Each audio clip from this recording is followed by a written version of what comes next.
अस्सलामुअलैकुम एवरीवन। उम्मीद करती हूँ सब ठीक ठाक होंगे। Welcome back to another vlog. Multiple thinking में आपको करती हूँ खुशामदीद। और अभी मैंने जाना है शादी पे और मैं ड्रेस फाइनल कर रही हूँ।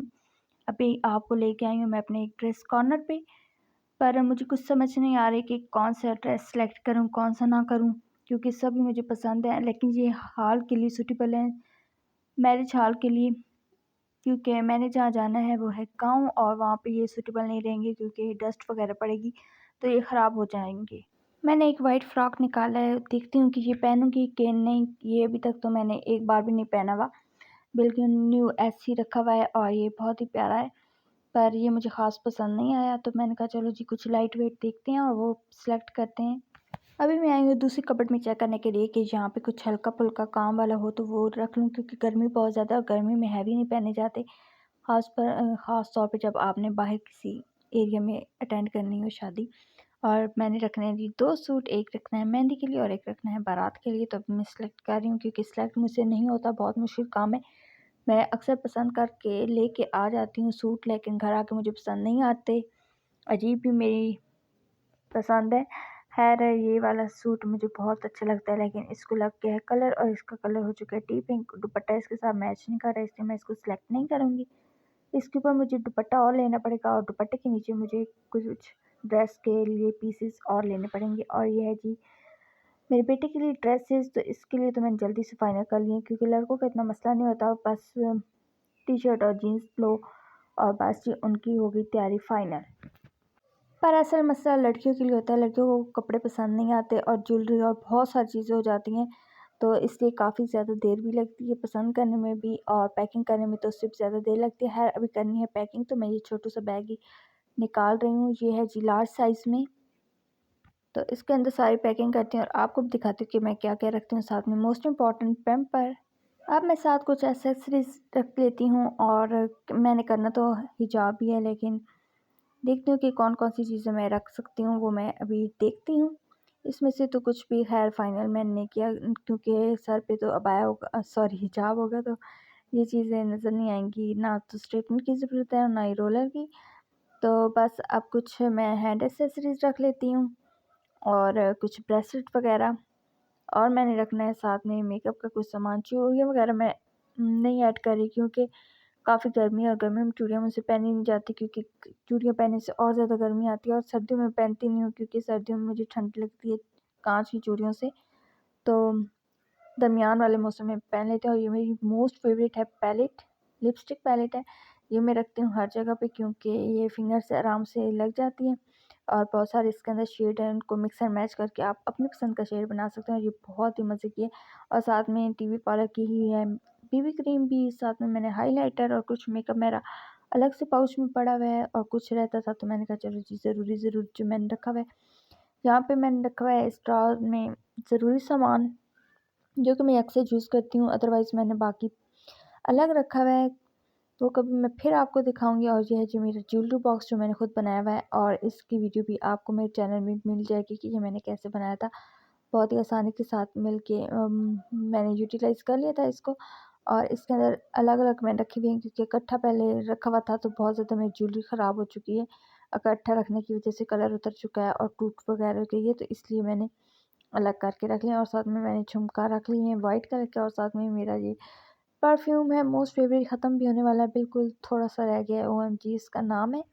चलिए जी पैकिंग मैंने कर ली और अब बारी है चीज़ें रखने की। तो ये बैग है और इसके अंदर मैं तमाम तर चीज़ें यही रखती हूँ, कुछ निकाल लेती हूँ और बाकी तकरीबन यही चीज़ें होती हैं। और ये है मेरी ज्वेलरी पाउच, इसके अंदर तमाम तर ज्वेलरीज है, मेरी ब्रेसलेट रिंग्स वगैरह। और इस पाउच के अंदर है कुछ मेडिसिन वगैरह क्योंकि मुझे बहुत ज़रूरत आती है, क्योंकि मेरा गला ख़राब हो जाता है, एलर्जी का मसला हो जाता है और भी बहुत सारे मसले हो जाते हैं, तो इसके लिए मैंने ये रखी हुई है अपनी मेडिसिन। और इस पिंक पाउच में है मेकअप का सारा सामान और साथ में मेरे साथ जाएगा पैम्पर, मोस्ट इम्पॉर्टेंट, क्योंकि पैम्पर और वाइप्स के बगैर भी जाना मुमकिन नहीं है। और साथ में है ये जी ट्राइपॉड, वॉलेट, ज्वेलरी और पैम्पर तो मेरे पास हर वक्त होते हैं बैग के अंदर, लेकिन कुछ चीज़ें मेकअप वगैरह मैं कभी कभी रखती हूँ जब मुझे ज़रूरत हो कहीं जाने की। और ये है जी पैलेट, काफ़ी बड़े साइज़ का, इसके अंदर ब्लश ऑन और तमाम तर चीज़ें हैं, आई पैलेट है तो इसलिए ये काफ़ी बड़े साइज़ का है। और साथ में है जी लिपस्टिक पैलेट और ये मुश्किल से बंद हो गया, इसके अंदर मैंने कुछ खाने पीने का सामान रख लिया क्योंकि क्रेविंग हो जाती है रास्ते में। और साथ में है जी ये गिफ्ट, इसको मैंने अच्छे से पैक कर लिए। और इसके अंदर है जी कस्टर्ड सेट और दूसरे में है जी सीनरी प्यारी सी, और उस पे है जी आयतल कुर्सी लिखी हुई। और इनको अच्छे से पैक कर लिया क्योंकि ऐसे देते हुए अच्छा नहीं लगता। और इसके ऊपर अभी मैं नेम प्लेट लगा दूँगी, मतलब कि चिट वगैरह लगा दूँगी। और अभी करते हैं जी अपनी स्किन केयर मैं हमेशा करती हूँ जी डर्मा के तमाम प्रोडक्ट से डर्मा शाइन की, क्योंकि जी मेरे लिए सूटेबल है। मेरी स्किन ऑयली है और मुझे बाकी सूट नहीं करती क्योंकि एलर्जी हो जाती है और भी काफ़ी स्किन के मसले हो जाते हैं, तो इसलिए सिर्फ मैं ये यूज़ करती हूँ डर्मा शाइन की। तमाम तर चीज़ें हो गई थी फाइनल और अब हम जा रहे हैं जी जहाँ हमने जाना था। और अभी हम चढ़ने लगे हैं मोटरवे पे, यानी सी पैक पे, क्योंकि वहाँ से हमें जाना पड़ेगा और वही रास्ता हमें करीब ही पड़ता है। और शाम का मंज़र है और बारिश स्टार्ट हो गई थी, अनएक्सपेक्टेड थी क्योंकि दिन को बहुत ज़्यादा धूप निकली हुई थी, लेकिन फिर बारिश स्टार्ट हो गई। और ये है जी कुछ रास्ते का खूबसूरत सा मंज़र।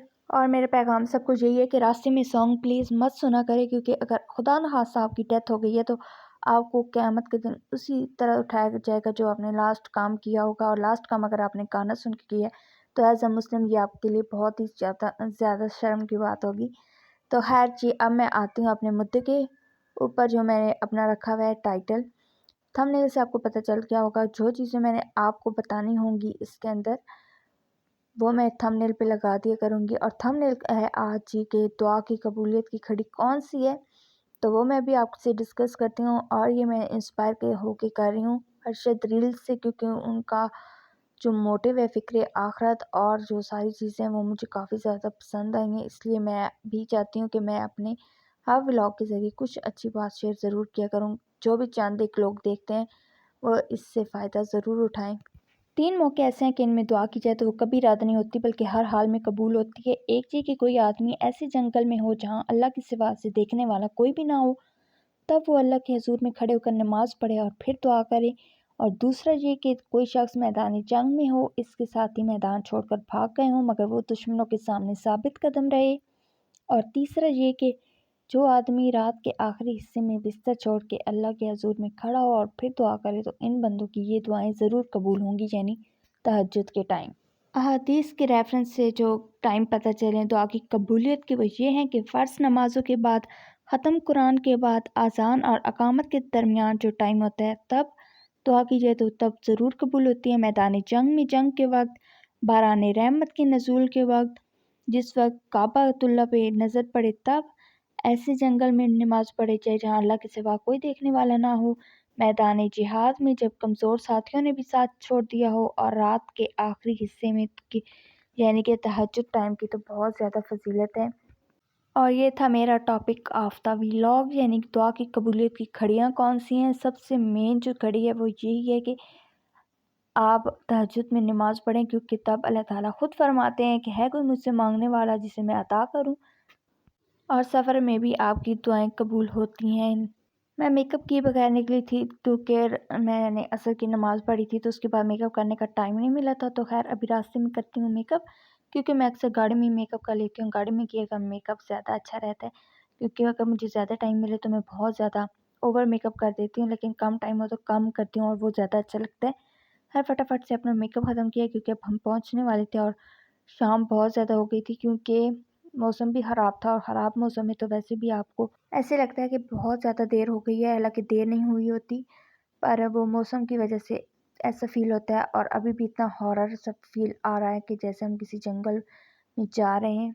और अभी जी हम बावली के पास से गुजर रहे हैं और यहाँ पे हाथियों के लिए बनाया गया एक कुआं है जिसके अंदर सीढ़ियाँ हैं। और वो पुराने टाइम में, पुराने वक्तों में यहाँ पे जाते थे हाथी और पानी भर के ऊपर लेके आते थे। और काफ़ी बड़े कुआं है जी, और इसका एक शॉट मेरे चैनल पे भी है। और अभी मैं आपको दिखाती हूँ दरिया स्वां का रात का मंज़र। रात मतलब शाम का ही मंज़र है, और वापसी पे जब हम आएंगे तब इंशाल्लाह दिन का मंज़र होगा, वो मैं आपको दिखाऊंगी। अभी है जी रात का मंज़र, और रात भी काफ़ी खौफनाक सी हो रही है क्योंकि बारिश रुक नहीं रही, मुसलसल हो ही रही थी रास्ते में। और अभी जी मैं आपको दिखाती हूँ बहुत ही प्यारा सा फिल्मी हॉरर मंज़र। ऐसे लग रहा था कि जैसे हम जंगल के दरमियान से गुजर रहे हैं, और रास्ते में है जी ये चुड़ैल, ये जो अभी आपको नज़र आ रही है, लेकिन असल में ये चुड़ैल नहीं, एक औरत जा रही थी, लेकिन लग ऐसे रहा था, फील ऐसी आ रही थी क्योंकि अंधेरा बहुत ज़्यादा था और बस गाड़ी की लाइट्स के ज़रिए हम जा रहे थे, क्योंकि आसमान पे तो ना कोई रोशनी थी और ना ही यहाँ पे कोई हमें सही से रास्ता पता चल रहा था, क्योंकि अक्सर रास्ता हम भूल जाते हैं कहीं भी जाएं तो। पहुँच चुके थे हम गांव के अंदर और ये मंज़र मुझे काफ़ी ज़्यादा पसंद आया, इसलिए मैंने फ़ौरन से इसकी वीडियो बना ली और वीडियो भी सही पसंद बन नहीं रही थी। फिर मैंने इसकी फ्लैश लाइट ऑन की और फिर तब जाके ये वीडियो बनी और अब हम पहुँचने वाले हैं घर के पास। वहाँ जाके मैं वीडियो वगैरह नहीं बनाऊँगी, क्योंकि हर एक की पर्सनल लाइफ होती है और कोई भी नहीं आना चाहता, हर एक नहीं आना चाहता होता कैमरे के आगे, तो इसलिए मैं वहाँ जाके नहीं बनाऊँगी। बस घर के बाहर तक स्टॉप कर दूँगी और फिर मैं देखूँगी कि किस चीज़ की मैं बना सकती हूँ, वो फिर बनाऊँगी और फिर वो मैं आपके साथ शेयर करूँगी। फाइनली काफ़ी देर के बाद हम पहुँच चुके हैं जी घर, ये है जी सामने घर। और अब हम अंदर जाते हैं और सबसे मिलते मिलाते हैं। रात को कर ली थी हमने मेहंदी अटेंड। हम जब आए थे तब मेहंदी का फंक्शन चल रहा था। हर एक के एरिया के अपने रस्म रिवाज होते हैं, हमारे एरिया के और हैं, वहाँ के और हैं। जैसे ज़ुबानों का डिफरेंस आ जाता है कुछ किलोमीटर के बाद, इसी तरह उनकी रस्म रिवाज का भी डिफरेंस बहुत ज़्यादा है। हर एक की अपनी अपनी चॉइस होती है। और अभी मैं आपको दिखा रही हूँ इसके घर के आसपास का मंज़र, गांव के सुबह का मंज़र। और ये है जी फजर के फ़ौरन बाद का टाइम और बहुत ही दूर दूर तक हरियाली फैली हुई है और बहुत ही आंखों को ठंडक मिल रही थी, सुकून मिल रहा था। मैंने सोचा चलो जी आपको भी दिखाती हूँ ब्यूटीफुल सा मॉर्निंग व्यू, जहाँ दूर दूर तक खेत ही खेत थे और बैक साइड पे कुछ घर वगैरह थे। और ये है जी शादी वाला घर और इनका है जी ये सीन, जहाँ पे रात मेहंदी का फंक्शन हुआ था। और जी अभी है बारात का टाइम। बारात अभी तो नहीं है, लेकिन कुछ टाइम के बाद है और अभी धूप निकली थी और हमने बारात वगैरह अटेंड करके खाना वगैरह खा के निकलने लगे हैं जी घर वापस, क्योंकि बहुत ज़्यादा देर हो गई थी। और ये मैं हूँ और मेरे साथ में मैं ही हूँ। यहाँ पे टाइम था सबको अल्लाह हाफिज़ कहने का, क्योंकि अब टाइम था घर जाने का। और धूप आज काफ़ी ज़्यादा निकली हुई थी। कल जब आए थे तब मौसम काफ़ी ज़्यादा अच्छा था तो इतना पता नहीं चला, लेकिन अब थी कड़ाकेदार धूप है और धूप में जाना बहुत मुश्किल लगता है मुझे। खैर अब निकल पड़े हैं घर के लिए और रुके हैं एक बेकरी पे, छोटी सी बेकरी थी वहाँ पे, क्योंकि बच्चों के लिए कुछ स्नैक वगैरह लेने थे, क्योंकि ये बहुत ज़्यादा शोर करते हैं रास्ते में मोटरवे पे, तो वहाँ पे रुकना फिर अलाउ नहीं होता इसलिए।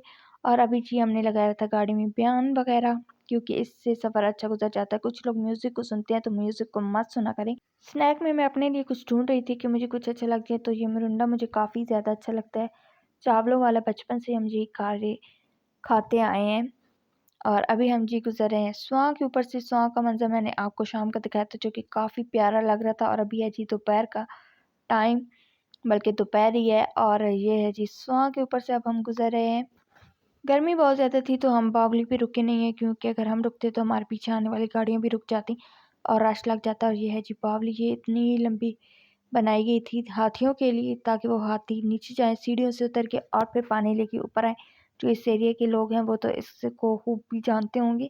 है जी अब हम वापस से चढ़ने लगे हैं तुराब इंटरचेंज से सी पैक पे, क्योंकि अब हमने जाना है वापस घर। और जीटी रोड से शुक्र है अब हम नहीं आते जाते, क्योंकि वहाँ से बहुत ज़्यादा टाइम वेस्ट होता था और रश भी बहुत ज़्यादा होता था, तो आने जाने का कहीं दिल भी नहीं करता था। अब सी पैक की वजह से बन चुकी है बहुत ज़्यादा सहूलत हमारे लिए।